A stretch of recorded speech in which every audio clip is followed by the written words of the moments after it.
Excellent. So Dr. Sarah Spooner will be introducing the mapping project that's tracing the history of paths, tracks and roads in Norfolk in the early modern period, with a paper that will focus on work that's been done using 16th and 17th century estate maps to investigate various routes. We've been having a chat. Sarah is currently joined with her part of her house, which is late 17th century, I believe. So we're in a nice, properly period setting. If you're all right, I think that's everybody arrived now. I'm happy for you to start if you're happy to start, Sarah. Okay, I will share my slides. Excellent. There we go. Hopefully everyone can see those. Yep, brilliant. So thanks very much for the intro, Joe, and everyone for coming along. Now, our interest at UEA is about the public rights of way network in Norfolk. And a few years ago, we had some funding to run a community heritage project on public rights of way. So we had volunteers out walking footpaths, recording them, as well as doing historical research on them as well. And it's something, even though the funding ended ages ago now, it's something that we've continued to work on over the past few years as and when we've had the chance. And this is what we're interested in, really. How can we understand the current modern pattern of rights of way in the landscape and what factors have influenced those patterns? How stable are routes in the landscape? You know, is a route that's there today, there in the 16th century, there in the 13th century? Is it possible to date elements of the footpath network, either by using historical maps and other documents, or by looking at the archaeology of them on the ground? And what can we learn from public rights of way by looking at their physical structures? So these are all the kinds of things that we've been interested in over the course of the research that we've been doing. And in Norfolk, anyway, public rights of way vary enormously in their location, which we'll look at in a minute, but also in their physical form on the ground. So this is a kind of typical Norfolk green lane. This one is in North Norfolk, between Great Snoring and Little Walsingham. We have some fabulous place names here in Norfolk. And this is very typical of what we find across the country, these wide green lanes with big, in this case, standard oaks, but in lots of cases, pollards, historic species-rich hedgerows and flora on the ground as well. And the more of these that we see, the clearer it became that these are actually roads, not footpaths or bridleways or byways as they are now classed, but part of the road network in earlier centuries. Other public rights of way, however, have less of a physical structure, shall we say, a line on a map across a field, which don't follow any hedgerow, although they may have done once, which don't really have any physical structure to them. So harder to assess, to kind of look at as an archaeological feature on the ground. This is the rights of way network in Norfolk. This is the modern definitive map of public rights of way. Norfolk is a very big county, and we have over 3,000 kilometers of footpaths, which is actually not very much for such a big county. You can see there are lots of gaps in the network here, but also this amazing distribution, this dense clustering of public rights of way in the south and east of the county on the heavy clays that then run down into Suffolk and Essex. And that's where I'm sitting at the moment, and it's no surprise that there are also, that corresponds to the distribution of vernacular buildings, to moated sites, all kinds of things. That's classic ancient countryside, as Rackham would have said, compared to the north and the west of the county, which is what Rackham would have called planned countryside, big landed estates, lots of parliamentary enclosure, recent forestry, things like that, where we find correspondingly fewer footpaths and other rights of way. You can see other things that really stand out quite nicely, like Vermeuden's old and new Bedford rivers in the fens, which are those two, I don't know if you can see my cursor on the screen, those two very straight red lines over in the fens. Now, I could talk for 15 minutes just about the distribution of public rights of way in the county, or why we end up with this kind of pattern. But I won't, so you'll be relieved to hear. We'll get on to the 16th and 17th century. But our starting point was with the creation of the definitive map in the 1950s. So we've started off in the 20th century and worked our way back into the early modern and in some cases medieval period. Now, if I add the roads into that map, you can see that some of the holes in the public right-of-way network are actually filled in by public roads, surviving roads. And the further back in time we got, working backwards from the 20th century, the more obvious it became that actually a pretty significant chunk of the rights-of-way network were actually historic roads, highways. Even into the 19th and early 20th century, they're still marked on OS map as roads and lanes. In fact, we've identified over 700 kilometers of the modern public rights-of-way network are roads, even as little as 100 years ago. So one of the things we're trying to do this summer is push all of that back into the 16th and 17th centuries. What was the route network in Norfolk like during that period? What similarities does it bear to this one that we have now? Can we reconstruct the network of 16th and 17th century Norfolk using a variety of sources? So to do that, we are going to use and are using the collection of estate maps which are held in the Norfolk Record Office in Norwich. They've got just over 170 estate maps from the 16th and 17th centuries. There are others too in archives, other archives, private hands, but for now we're prioritising these ones in the NRO. And it gives us, these are the parishes which have an estate map. It gives us quite a good coverage across the whole county, and it captures that kind of difference between the dense public rights-of-way network in the south and the east and the sparser network in the north and the west. Now, I'm just going to give you a flavour of some of the kind of maps that we're working with. This is a 16th century map of Havering Land, which is kind of central Norfolk, which you can see the village centre is here, and then all these roads radiating out from the village centre between these little enclosed fields, and here across the commons and indeed the heaths. This is to the north of Norwich. So we are working with a range of different maps. Some of them, like this one, are brilliant for our purposes. They show the whole parish, they show the road and paths and lanes and tracks in a lot of detail.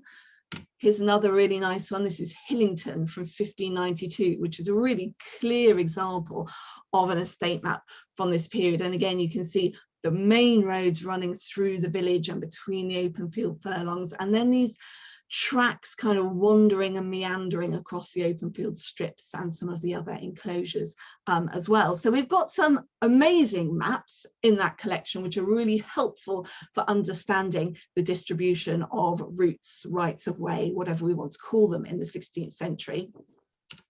And others are really interesting but much less helpful. So this is a plan, map, diagram of Saul from 1590, which we can locate where it is, but it doesn't actually have any public rights of way or any roads shown on it. And as you can see, it's pretty schematic, really. Here's another similar one. This is from the 17th century. This is Felbright, which is now a National Trust property up in North Norfolk, quite close to the coast, which just shows this little set of fields, but with a little strip of lane along one side. So of those 170 maps, not all of them give us as complete a picture as we might like. But we are persevering even with these ones which might seem less useful at first glance, and indeed they have lots of interesting things on them. So progress so far has been slower than I would have liked in mapping all of these. My research assistants are 4 and 6. They're not here at the moment, fortunately, so I don't have to be barricaded in a room. But yes, I've got less done in the summer holidays than I thought I was going to. So I feel like I've built up how much we've done.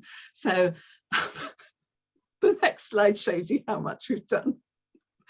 This is very much a work in progress. So this is what we've mapped so far from some of those 16th and 17th century maps. So we're georeferencing the estate maps using ArcGIS, and then we're tracing the routes. And we're also building up a database about each route as well, what it's called, how long it is, how wide it is, whether it survives, how it's shown on the tide, the enclosure maps, later OS maps, is it shown on aerial photographs if it's disappeared.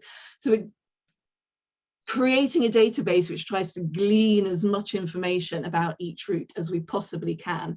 And it's that which is taking a huge amount of time rather than the georeferencing and the tracing. So this is what we're doing in ArcGIS. This is 3 different estate maps from the 16th and 17th centuries from North and South Creek, with the routes traced on top of them, pinned to the national grid. If we zoom in on northwest Norfolk, where there is really good run of estate maps as large landed estates are beginning to coalesce in that part of Norfolk in that period. This shows us the modern road network in blue. You can see Hunstanton and the other coastal resorts up here, and the public rights of way network is in orange. And if I put in the 16th century routes in green, you can see that it fills out the gaps. I mean, we were expecting that to happen. Really does make a significant amount of difference. I'll just flick between the two a couple of times so you can see the difference. We were expecting there to be quite a big difference, but we perhaps weren't expecting so many holes to be filled in by adding those 16th, 17th century routes back in. So I'm going to briefly zero in on an individual parish. This is West Raynham, which is in northwest Norfolk. And I've chosen this one to focus on in a little more detail because it has an incredibly good and accurate map by the surveyor Thomas Waterman, which is drawn up in 1617. And so here you can see that georeferenced over a 19th century Ordnance Survey map, and the routes which are shown on it we've traced over the top in green, and we're also tracing the commons as well, any areas of commons and greens from these maps, because they have a really interesting relationship with public rights of way and with the road network anyway, and those are shown here in that lighter green colour. This map is incredibly accurate. It took about 3 clicks to get this georeferenced, which was, compared to some maps where I just spend all day trying to do it, this was just lovely to work on and do. So here you can see some details from this map. This is without any GIS on the top of it, so this is just the photographs of the map. And I chose this particular parish partly because it has this lovely and very detailed map, and also because it illustrates a lot of the common threads that we've been finding throughout Norfolk in the 16th and 17th centuries, and indeed in later periods as well. Here you can see the paths, the tracks, the roads crisscrossing the commons. So this one is called Cannons Green, and this one is called Kipton Green. And Cannons Green in particular has all these paths kind of crisscrossing over the top of it. And the parish also has some of these very long strip-like commons, which are very typical for this part of East Anglia. You can see one of these following off from Kipton Green over here and going off to this side of the screen. If we zoom in on the village, it also shows us the tracks which meander across the open field strips. West Raynham in 1617 still has a lot of open field strips surviving, although they're starting to disappear in this period and starting to be enclosed, particularly in other areas of the parish, but not necessarily yet around the village. You can see here that some of the tracks follow the boundaries of the open field furlongs, and others, which are much narrower, much smaller in width, cut straight across the open field strips as well. So the pattern is really complicated, it's really messy, it's very intricate. It's also really interesting here, you can see here the common droveway, one of these long linear commons, which has a road, a highway shaded in along the edge of it, but the whole thing is presumably a kind of an open drove / road as well. Now, this particular map is really interesting because it also shows us the creation of new highways and routes in the parish. So this next slide is to the north of here, just to the top of the village, and it shows us, this is much more closely zoomed in. Here we have a nice moated site, which has been absorbed by this point by one of the other bigger manorial sites in the parish. And here it's probably really hard to read, so I apologise, but this says the new way, and all the roads are marked with this red line down the middle, so it's connecting to this other route here. And this is really interesting because it's leading past this old manorial site, this old moated site, into what is developing as a big deer park around Rainham Park, which is just on the other side of the parish boundary. It also makes clear distinctions between different kinds of route in the landscape, which not all 16th and 17th century maps that we have do. They don't necessarily make distinctions. So here you can see this really wide street running up to this little triangular green in the village centre, and it's called a Regia Via, which I thought was quite nice, given the title of your project. And this was an absolute eureka moment because it also marks over here, I apologise, it's probably really hard to read, a footpath. And that is like absolute, completely rare on 16th and 17th century maps, in Norfolk at least. I think I can count on one hand the number of these estate maps which actually use the term footpath and which mark them on the map. So for our purposes, interested in the history of footpaths, they actually don't show footpaths at all, which in itself is an interesting point, and we're still trying to figure out why that might be. Is it because these surveyors are simply not marking them on? But these are incredibly detailed maps, as you can see, really competent and very good surveyors. Or is it maybe that footpaths in the 16th and 17th century don't exist in the way that we understand them in the modern sense, and that they come to exist in the 18th and 19th centuries, where they are being marked on things like enclosure maps and some tithe maps? Haven't quite got that one figured out yet, but hopefully a bit more mapping and some more research, and we might be able to pin down some of our thinking on that in a little bit more detail. So there's the whole network of Rainham in 1617. How does this network fare today? How much of this survives in the modern landscape? Well, here we go. Red is lost, completely disappeared from the modern landscape. Blue survives as roads, and green is public rights of way. And you can see up here we have a single public right of way, which is a footpath. And interestingly, that's the new way leading past that moated site, which we saw earlier. But just a staggering amount of loss, really, of routes. And that's something that we are seeing again and again in a lot of parishes, that you have this extraordinary complexity of routes of all different kinds in the 16th and 17th century at a very local level. By the time we get to the 20th century, they are just gone in large part. And it's interesting that lots of the ones which do survive, marked in blue here, are the pretty major roads running through the parish anyway. So when and why do these routes disappear? Well, there are some clues on here. It doesn't happen overnight. It takes several centuries for this early 17th century route network to be dismantled. The first bit of the story is, this is Rainham Hall over here, and this is its park, which expands in this direction. Hopefully you can see my cursor on the screen. In the 1730s, a really significant expansion. And that is when this set of roads marked here in red disappears. At least we think. There's no documentary evidence to really tell us exactly when they go.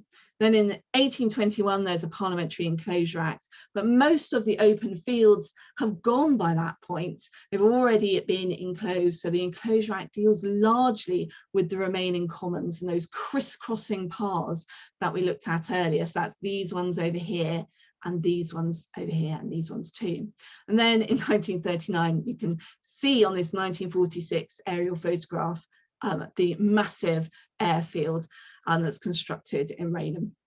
RAF West Raynham opens in May 1939 and stays open after the war. So the roads and footpaths that run across the airfield are requisitioned, closed temporarily during the war, and then never reopened subsequently when the airfield stays open. In other places in Norfolk, airfields cause a similar amount of damage to the network, if you like, and often even if the airfield doesn't remain operational after the Second World War, the footpaths are never reopened anyway. So there's this long attrition of the route network from 1617 to the modern period, really, which is absolutely typical of lots of parishes in Norfolk. Not everywhere has a massive landscape park, not everywhere has a big airfield, but it illustrates lots of the themes that we're finding, that actually, of course, big landowners, parliamentary enclosure, and military uses of the landscape in the 20th century have a real impact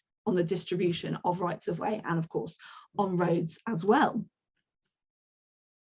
So if we look at my progress overall with 16th and 17th century routes, you can see here that overwhelmingly there is lots of red. 119 routes altogether from the ones we've mapped so far have disappeared.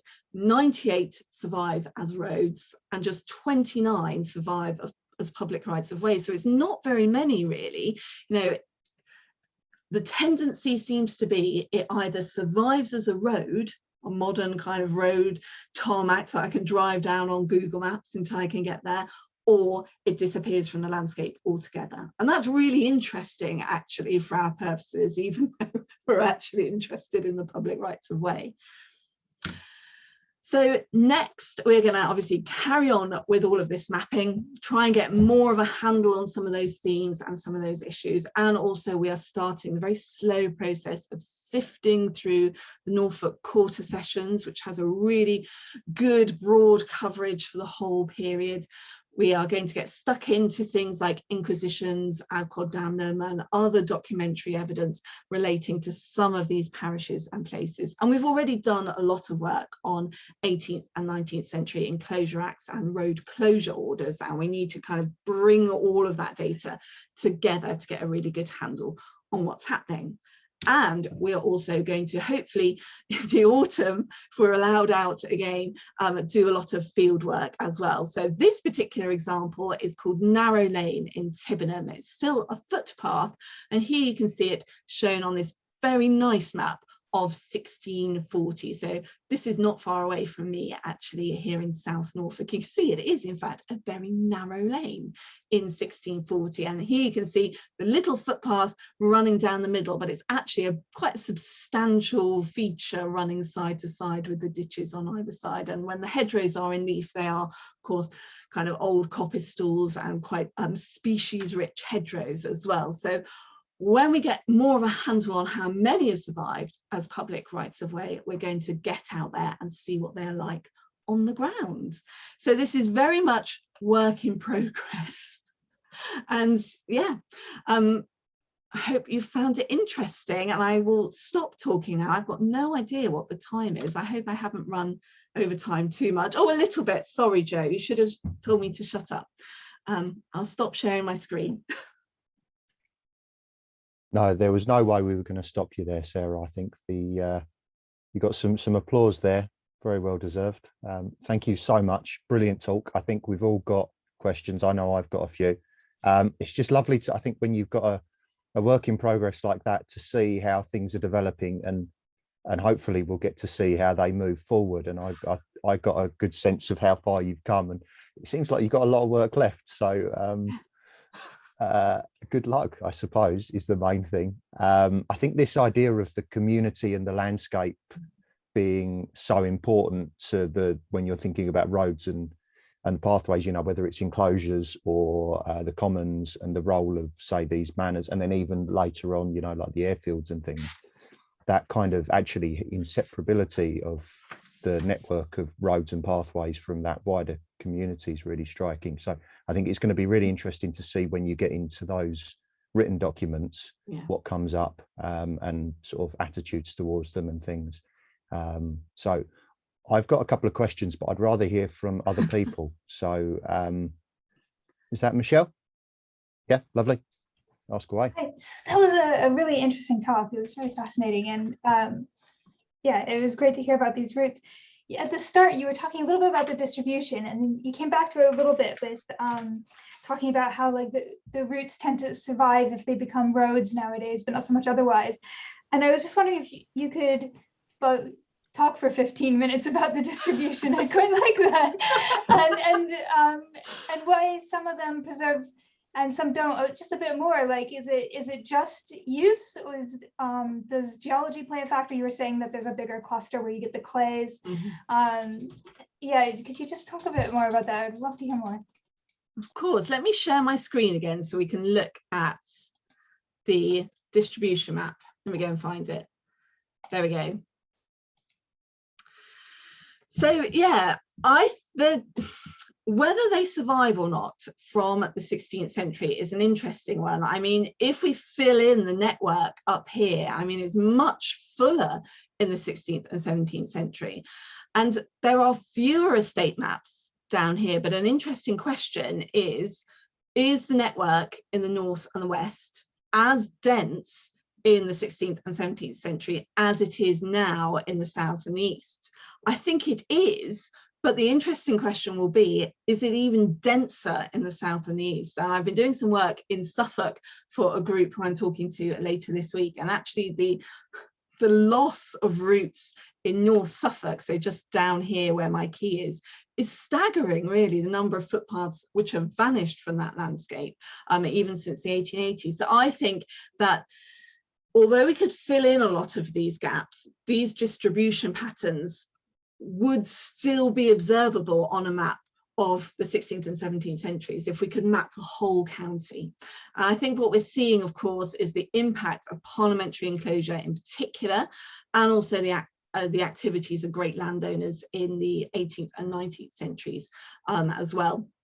And they are quietly just getting rid of routes in these areas, and because we don't tend to find such large and concentrated estates down in the south and the east, that tends to be why they survive in greater density down there. I mean, it's to do with the soil, it's to do with population density and settlement structure and all kinds of things. If I put up a map of the distribution of Sokemen in Doomsday, it's a kind of similar distinction between the north and the west and the south and the east.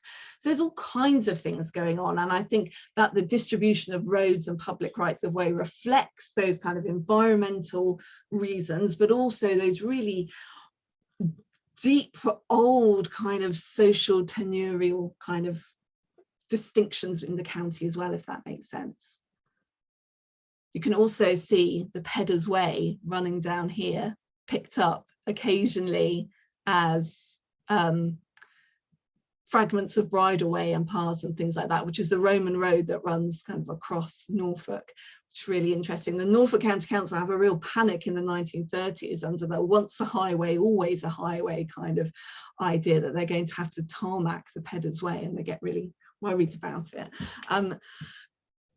There's a huge hole here, of course, in Breckland, which is where the battle area is. And what we've done for the 20th century is map all the routes which are lost to airfields, all the routes which are lost to the kind of battle training area as well. So there's a huge amount of loss to the footpath network in relatively recent periods. And actually, we call this the definitive map, and it really isn't definitive as well, because because the process of creating it in the 1950s was fraught with complications. So one of the parishes down here, Merton in Breckland, there's only one member of the parish council who has to do the footpath return, and it's Lord de Grey. And of course, he's got no footpaths, none, never had any footpaths. So, you know, you get things like that happening as well. So the 20th century is really interesting, and the 16th century is also really interesting for just the sheer complexity of routes on the ground, I think. I don't know if that answered your question, Michelle. I'm just rambling about distributions now. That was fantastic. Good. We've got a question from Claire, and then we'll move on to Justin. So in the chat, Claire's just asked, does the history of parish boundaries have a part to play in this story?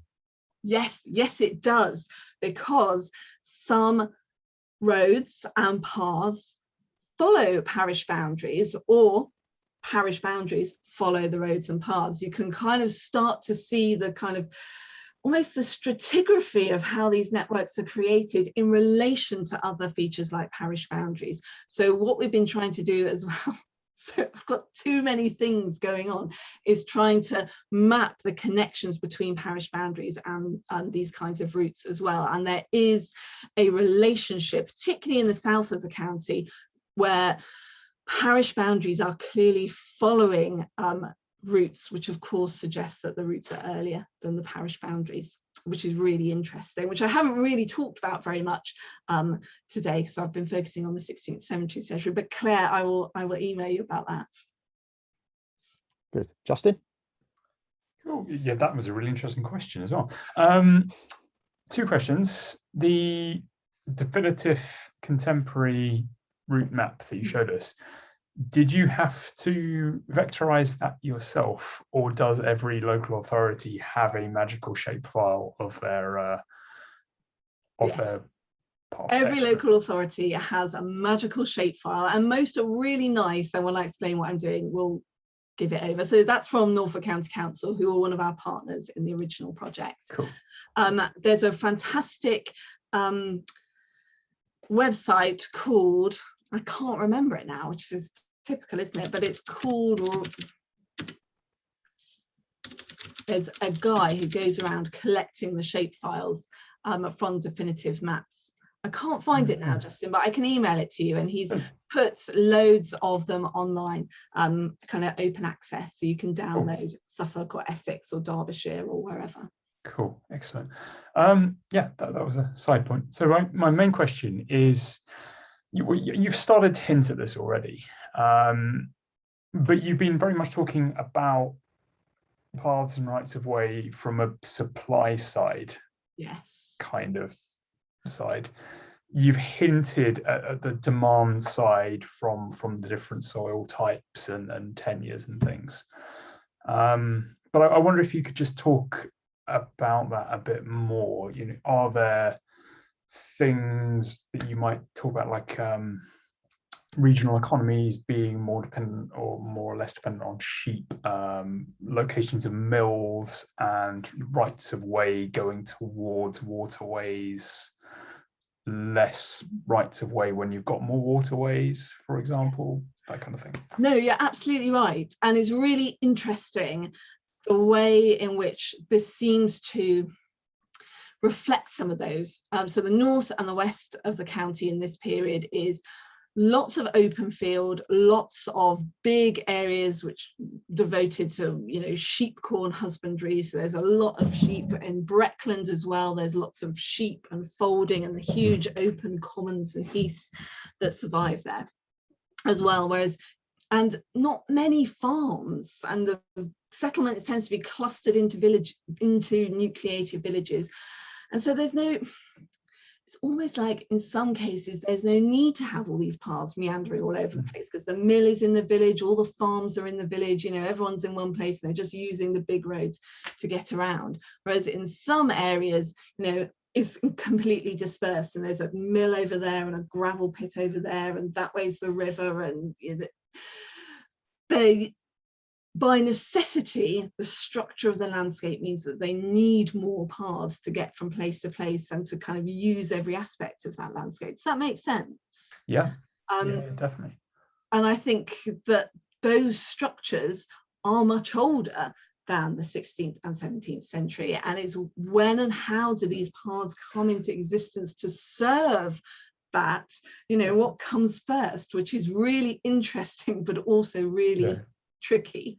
There's just an infinite number of variables, isn't there? It's and some of the maps where the open fields are still in existence and you've got these paths running across them and around the furlongs, you can start to think, I think, about the kind of relative chronology, you know, what's coming first, the structure of the roads or the structure of the open fields and things like that. But again, it's really hard, and I hope we'll be able to do more of that kind of thing, definitely. There's some interesting stuff as well about the survival of coaxial field systems from prehistory into the medieval period, which is a big thing in landscape history anyway, really, isn't it? And there's lots of that going on down here in the south and the east, and some of those kind of north-south linears that you can see down there in that seem to be part of those coaxial field systems kind of surviving and hung over from the structures. That so some of these paths I think are of considerable antiquity, but actually putting a neat date on it is pretty much impossible, but that also makes it fun for us. Definitely. Cool, thanks. Excellent. Have we got any other questions? Do put your hand up, or just ask away, or put something in the chat if you'd rather me speak. Yeah, excellent. Stephen. Yeah, I'm sort of thinking on my feet here. It's an observation, really, I suppose, that a lot of the paths I've looked at, they, even with the sort of modern enclosure roads, there's very often a stipulation that a road would be for the use of a particular class of people. So there would be adjoining landowners, for example, and it wouldn't be a public right of way as such. And looking at these estate maps from the 16th century, I wonder how many of these lanes and footpaths that you see are simply there for the use of people accessing their strips. And once those strips have gone, then of course the path is of there's no claim for a right of way there anymore. So yes, and there's no use for it anymore. No, you're absolutely right. So this is something that I've wrestled with a lot, trying to understand why roads disappear, and I'm sure you will too.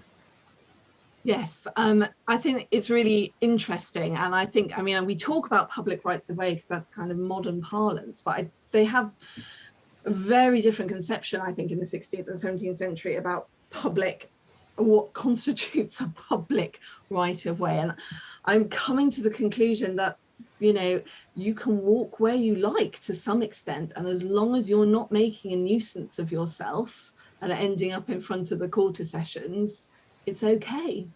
Mm-hmm. And that's why they don't appear on the estate maps in as much detail as we would perhaps like, because, you know, they don't really exist. And as you say, as the open fields are dismantled, there's no need for those paths anymore, because they're there to allow those members of the community to access their strips or that furlong or to do X, Y, and Z. And once that is removed, they just simply aren't needed anymore. And that's why so far those cross strip paths seem to be one of the most vulnerable to disappearance, actually, at enclosure. I think one of the big questions I'd like to answer at some point in the far future probably is, if you're looking at Cook's definitions of the three rights of way that he wrote down in the 1620s, he might have been wrong, but he said that there were footpaths, bridleways, and roads for wheeled traffic, essentially.